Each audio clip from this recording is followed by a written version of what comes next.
貧乏企業とは取引しないって言ってんだよ。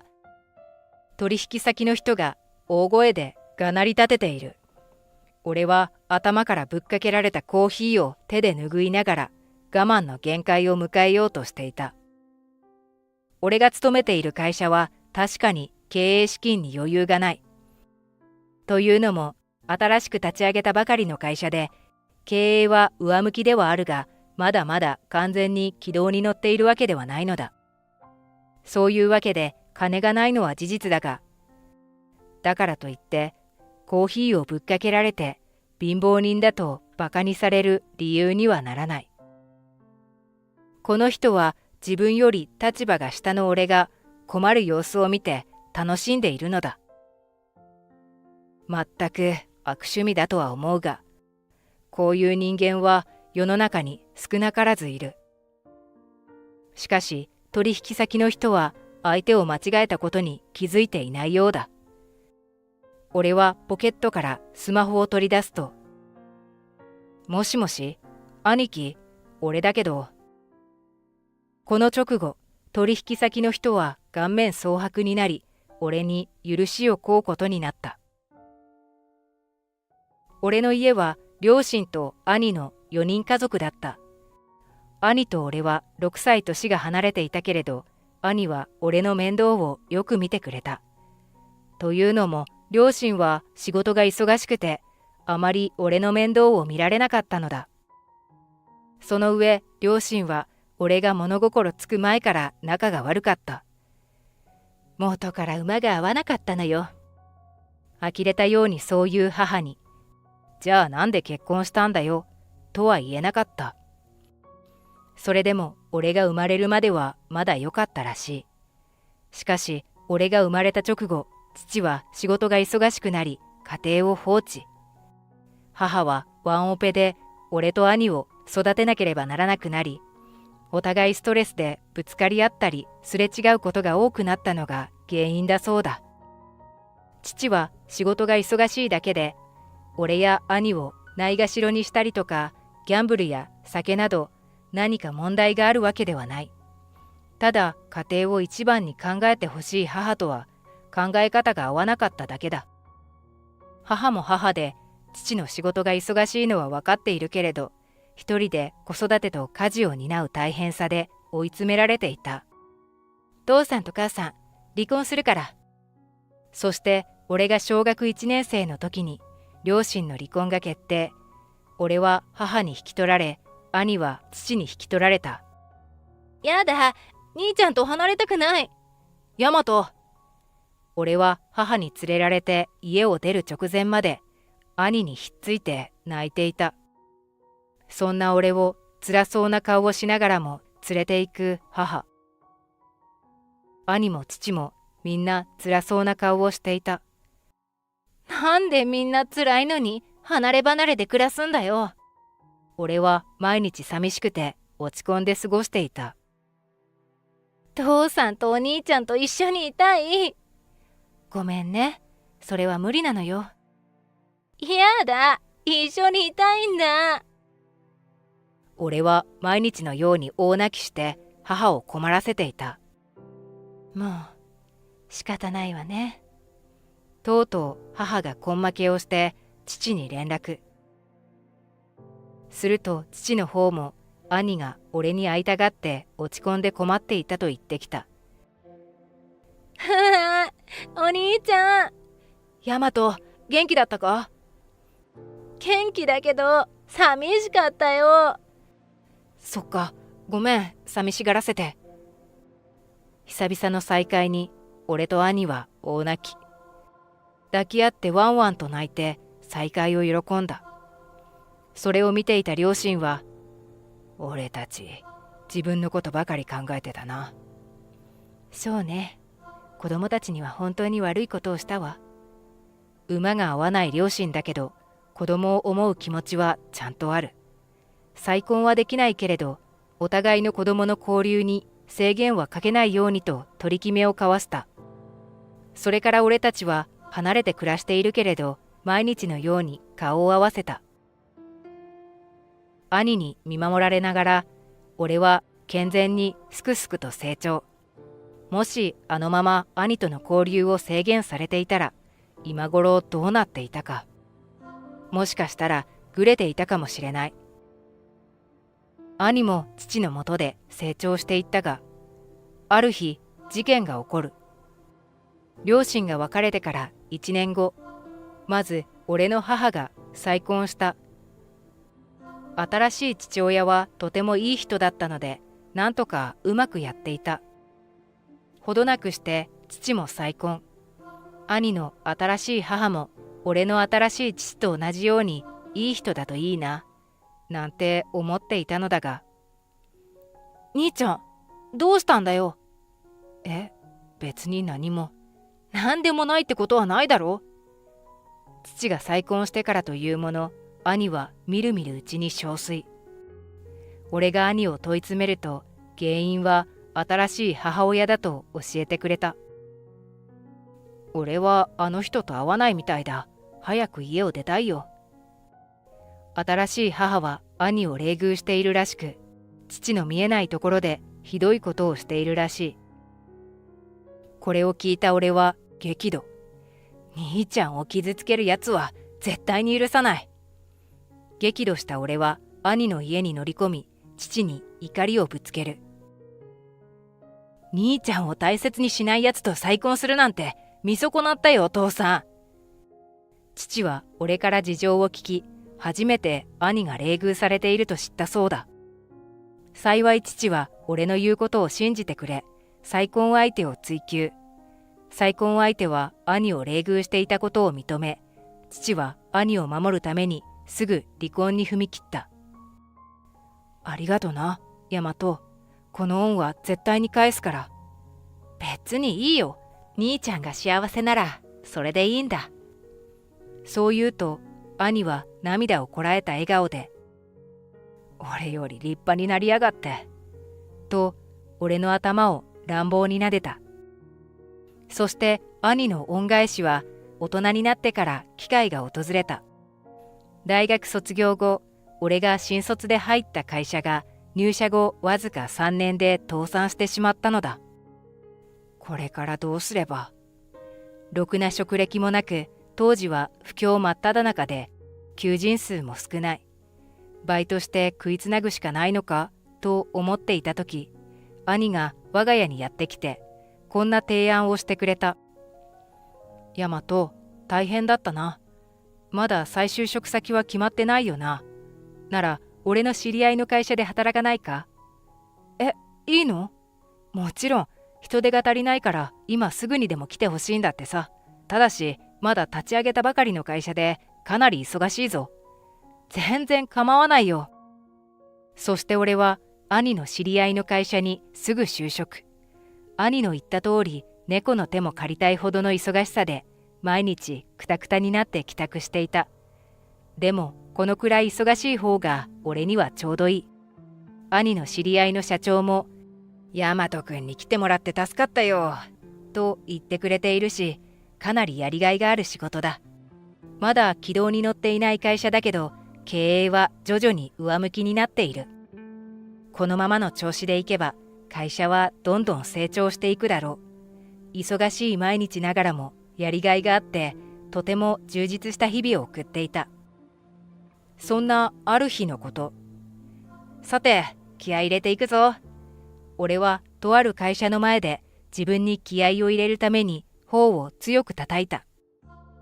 この会社は業界大手の会社で、ここと契約できればうちの会社の業績はさらにアップするだろう。その大切な商談に俺が抜擢されたのだ。プレゼン資料はバッチリ。あとは俺の腕次第だな。大役を任されてドキドキしているけれど、気合を入れて作ったプレゼン資料は上司からも太鼓判を押されている。成功確率はかなり高いだろうと思われていたのだが、ダメ。こんなプレゼン資料じゃダメだよ、君。取引先の担当者である本田部長はプレゼン資料をパラパラと見ただけでそう言い放った。具体的にどこがお気に召さないのでしょうか。俺がわざわざ指摘してやらないとわからないの？まったく、これだから貧乏会社は。俺の発言が気に入らなかったのか、本田部長はバンと机を叩いて俺に怒鳴りつけてきた。この程度のこともわからないなら、お宅の会社とは取引しない。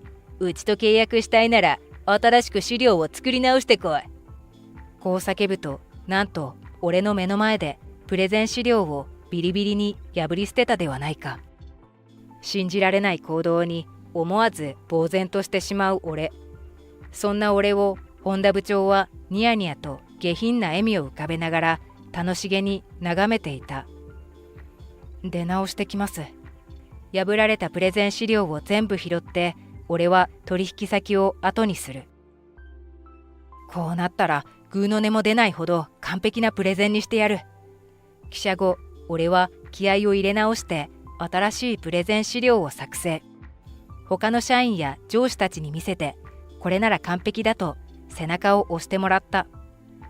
それから1週間後、俺は再び取引先の会社に来ていた。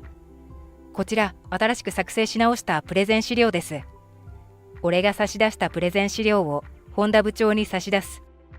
これなら絶対に文句はつけられないというほど完璧な内容だ。